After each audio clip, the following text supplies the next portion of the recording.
মধুর আছিল তোমার মৰমে কিমান ব্যাকুল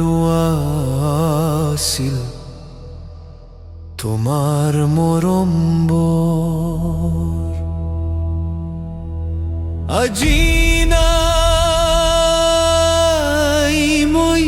আইজনত আজি নাই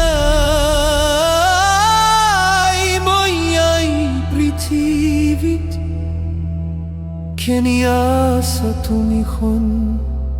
কেনি আছা তুমি জন